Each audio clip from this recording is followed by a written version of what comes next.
I think, like, how his arm goes, like for the bullet dude in Mario, it's like this. I'll listen like that. Anyways, this question just reminded me of it. We have like this track right here, and that just reminded me of Bullet Bill. Anyways, we're gonna get started. Okay, here's our first qualitative quantitative translation question. This is for Unit 1, so kinematics, but you're also going to need some understanding of circular motion for this.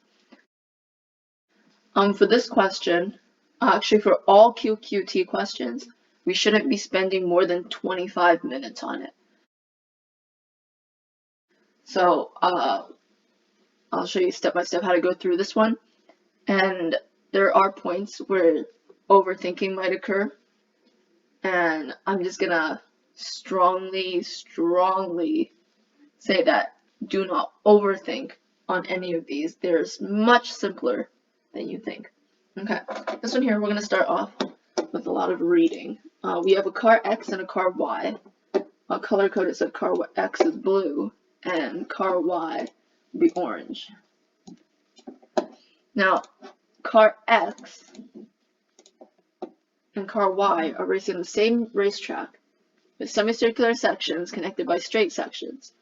Each section has a length d, and markers along the track are spaced a quarter apart. So two people drive cars counterclockwise around the track as shown. Car X goes around the curves at a constant speed v0. So here, v0. Increases speed at constant acceleration for half of each straight section to reach a maximum speed of 2v0. So from here to here, we're accelerating. Draw a line there. At this point right here, we reach 2v0. Okay, cool. And then it decelerates. As soon as it reaches 2v0, it decelerates down back to v0. Cool. So what about car Y? Car Y, same as car X, the curves take v0. But here though, for car Y, our acceleration is only in the first quarter and the second quarter. So with these two sections here, we're traveling at 2v0, which means here we're accelerating, and here we're decelerating. Now for both car X and car Y, your acceleration and deceleration are of the same magnitudes.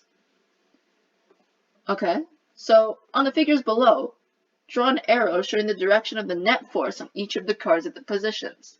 If the net force is 0 at any position, label the dot with 0. Pay attention because some dots are at different positions. Now for car X and car Y, they share 1, 2, 3 of the same points. And those 3 points, actually, with the exception of this point, these 2 points are located on the curve. And so whenever you have something traveling in a circular motion, you have a centripetal force, right? So pretend this is a circle. This is the center of the circle, right about here. So you would have an arrow pointing to the center of the circle. Same here, pointing to the center of the circle. I'll draw that in for car Y.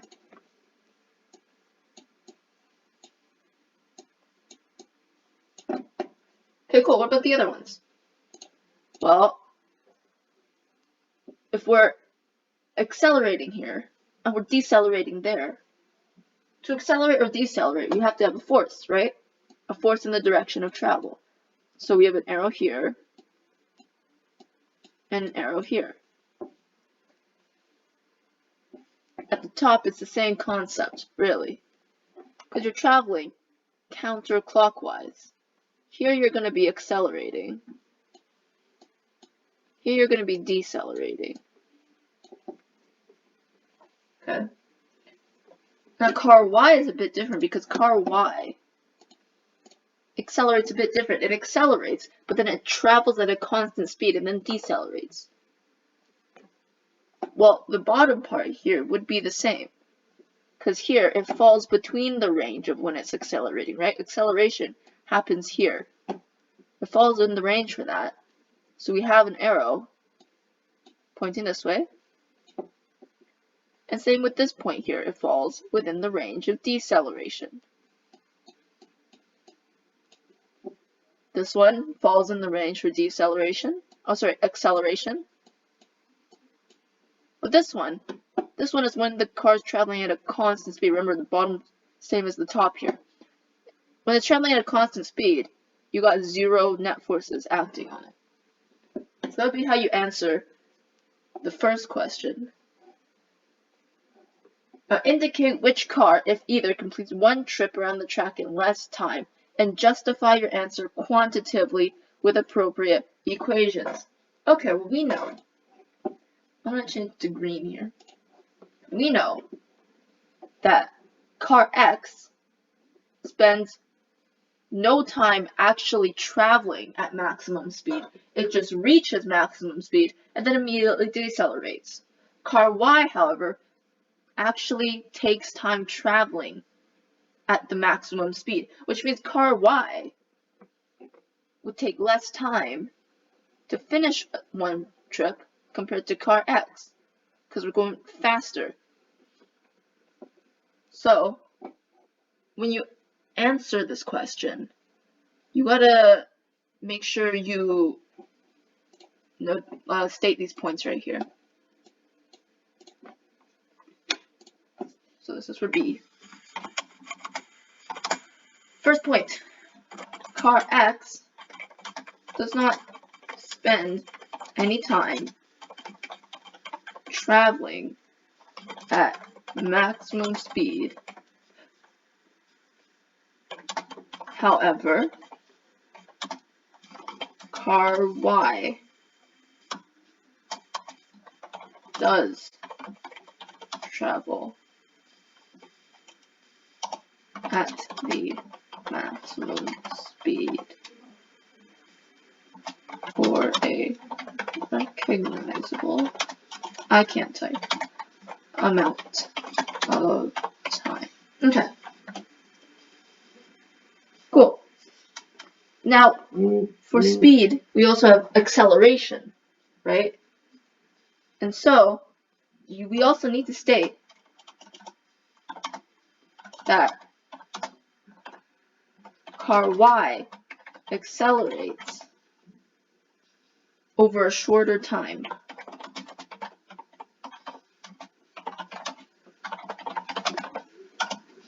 compared to car X. Now they both reach the same speed. Car Y is just accelerating at a faster rate, right? Because we're only taking half of the time it takes car X to accelerate to 2v0. Now we also need to state that car X and car Y take the same amount of time to travel curved paths. Right, and that's true, it's stated basically in the question right there. They're both traveling at v0 at the curves, they're both traveling the same distance, so their time has to be the same.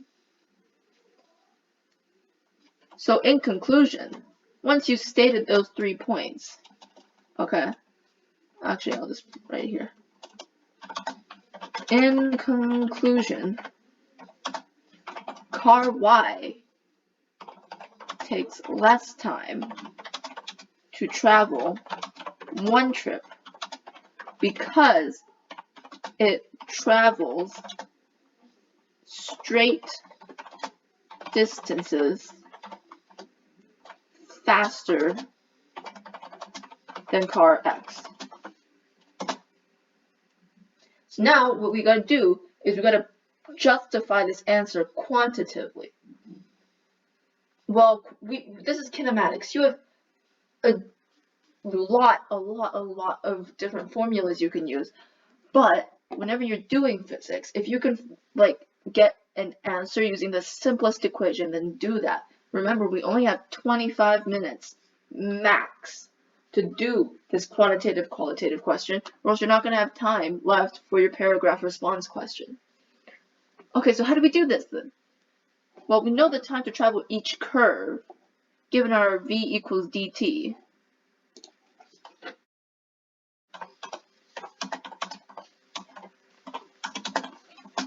That t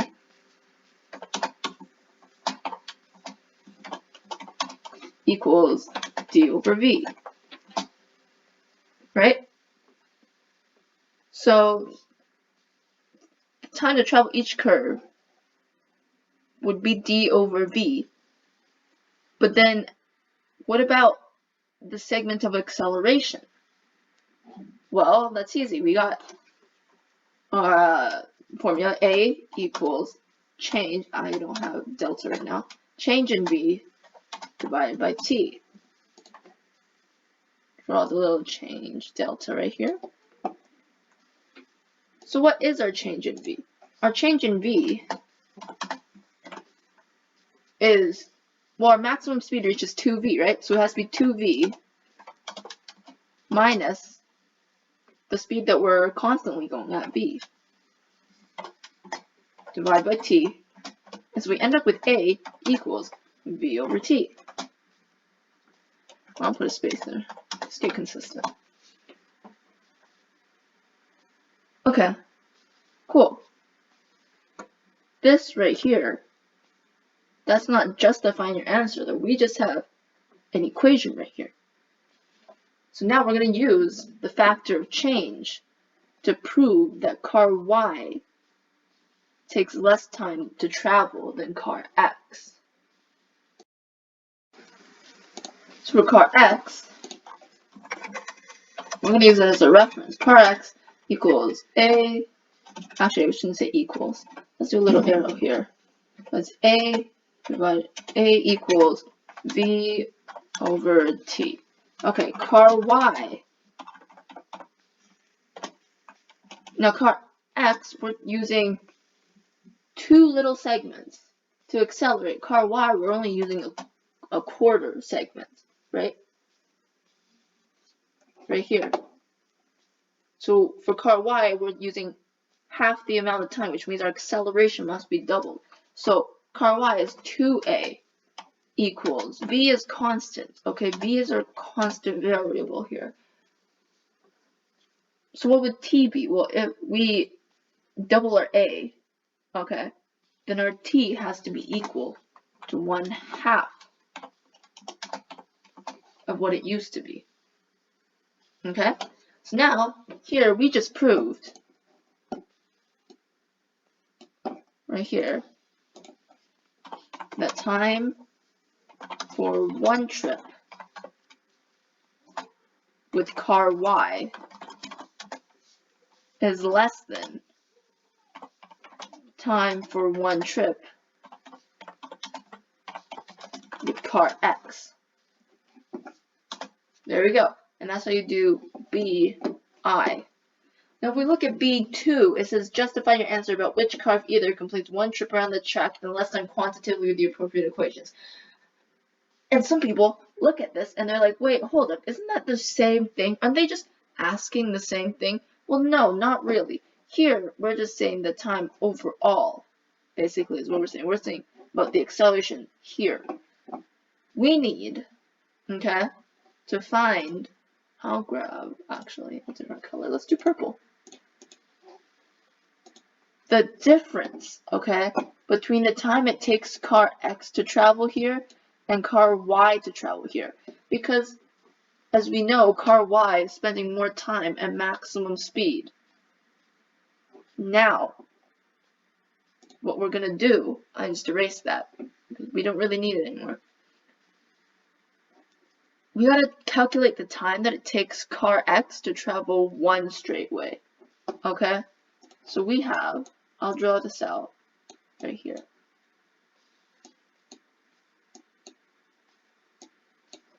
If this entire section is D, okay? And we're going from V0, that was terrible. We're going from V0 to 2V0, back to V0.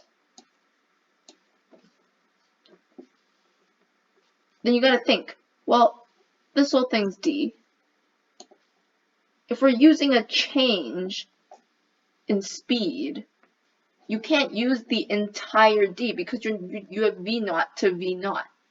We need to go from v naught to 2v naught. So we're going to solve for half of the d. Okay? So then we have our equation here.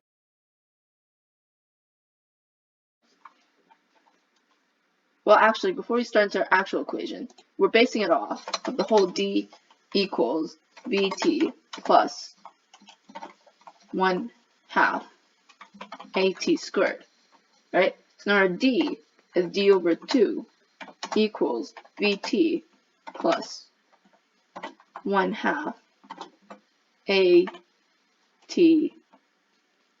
squared.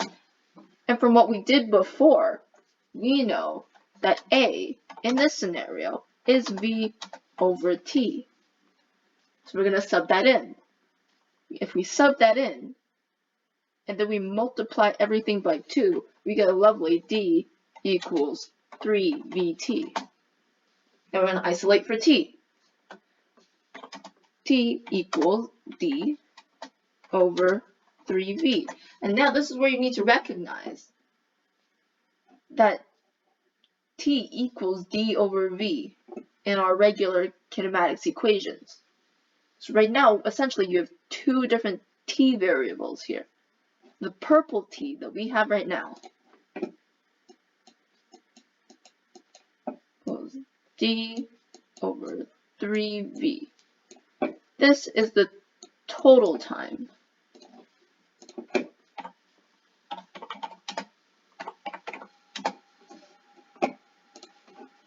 So what about the other one?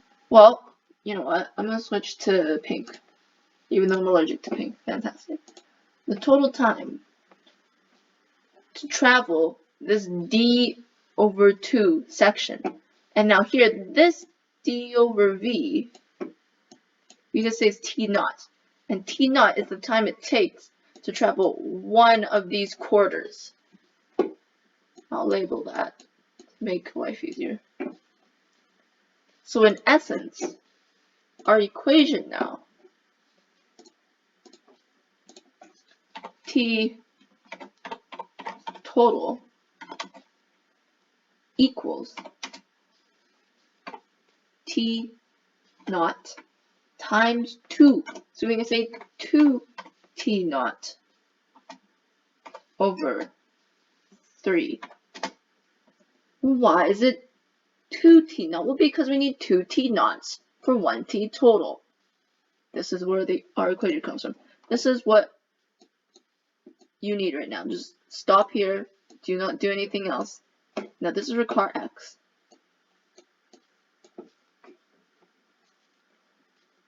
Okay, cool. What about car Y? Well, for car Y, I'll switch to red. For car Y, we're accelerating at one of the quarter sections.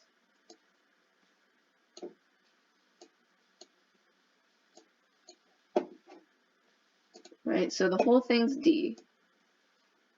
We're accelerating here. We're decelerating here.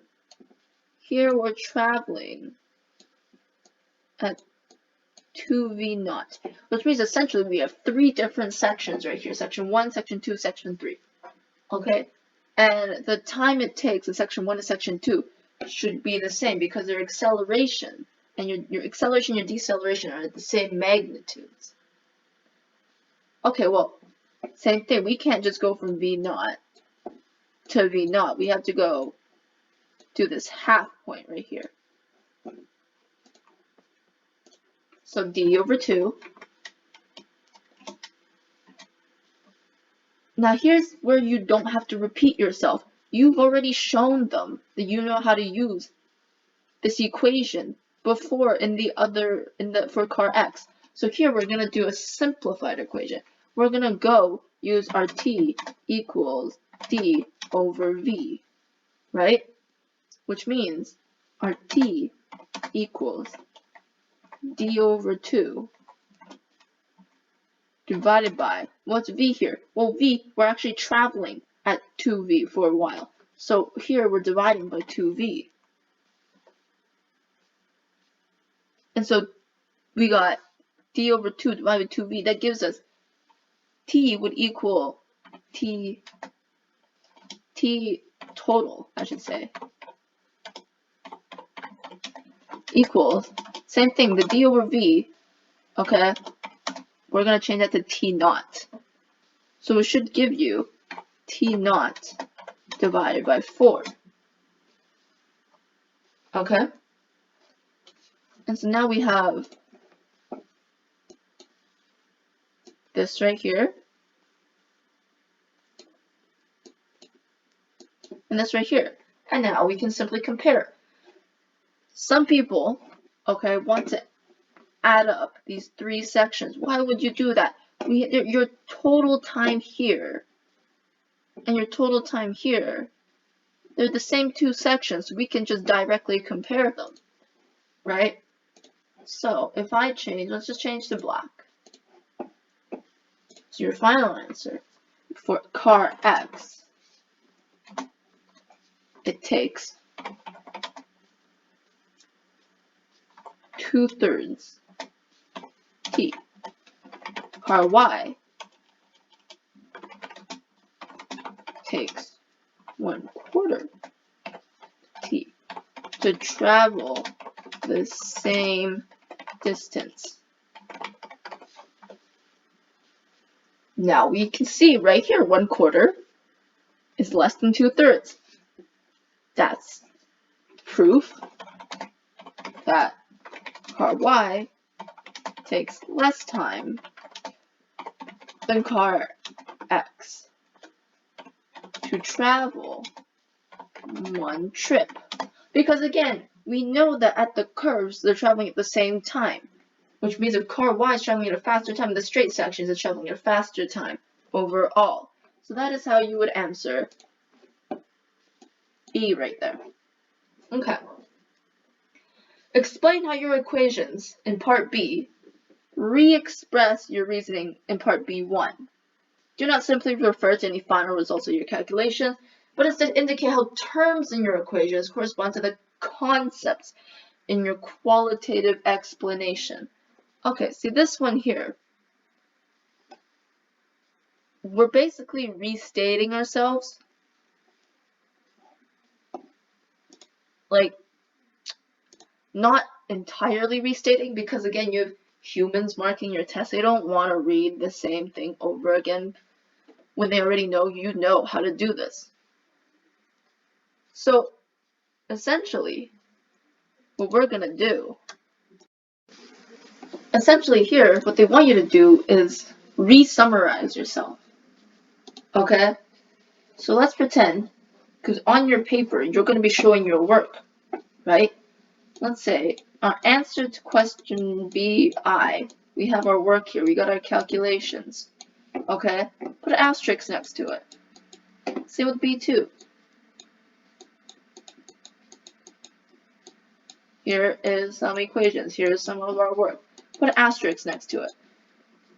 Not an asterisk next to your sentences, an asterisk next to your equations, your mathematical work. Because then, in part C, okay, now you can just put an asterisk, and you can say, please refer back, oh, I can't type, back to section BI for and then same thing, please refer back to section B2 for So what would be? Well, all we need to bring up is we need to link one of our maths. So something from part 1, okay, one aspect of that, and explain the difference in times. Well, for part B1, we said simply that car Y spends more time traveling at maximum speed. We kind of further prove that in car X, not in car X, and in part B too. But in part B too, we were mostly talking in terms of time to travel half of the section. We were taking into account of acceleration, right? So for this question right here, basically all you need to say is, actually let me clear this. Car Y spent more time traveling at maximum speed than car X. Oh, that is not capitalized. That bothers me so much. Okay. Now we also say the car Y accelerates at a faster rate than car X. Right? So this is basically the same thing as we stated in BI. But now you could say this is because car Y, well, actually, the time taken for car Y to travel one trip is less than that of car X because of these. And that'll flow a little bit better.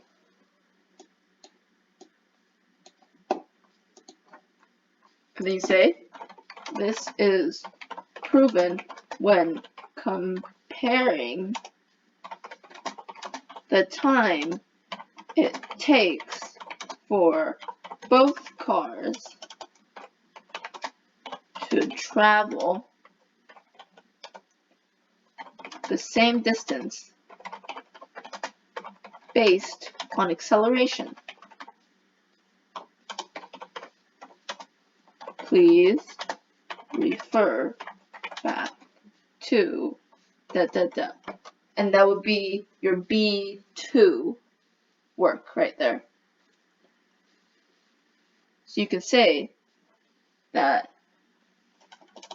if you don't want to write the please refer back to, you can say that substituting, how do I spell this? Substituting, there you go. Substituting A equals V over T into a distance / displacement equation shows that the time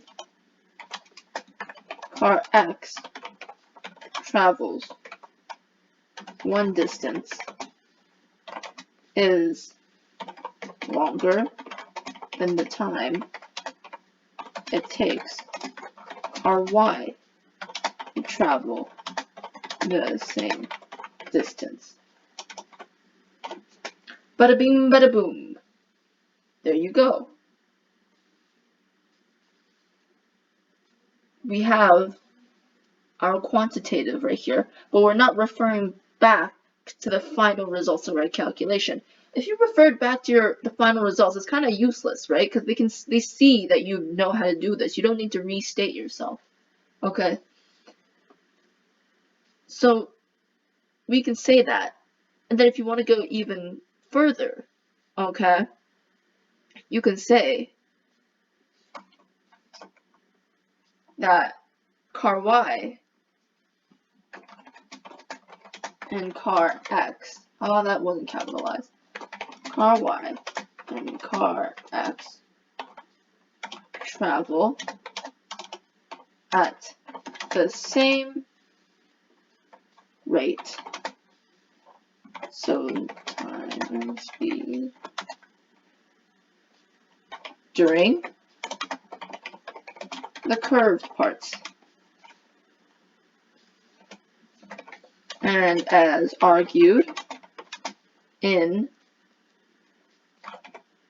section BII, Or you can say, and as shown in section BII, their travel time for one straight way. I didn't spell it R-A-I is different. I can't type. What I basically did here is I said the same point 3 times. Now, why would I do that? Well, they want to make sure you understand it in more than one way, right? This question definitely is not just out of one point. You need to show that you can analyze it in different ways and argue it, the same point in different ways. Okay? And that would be your answer for part C. And we're done.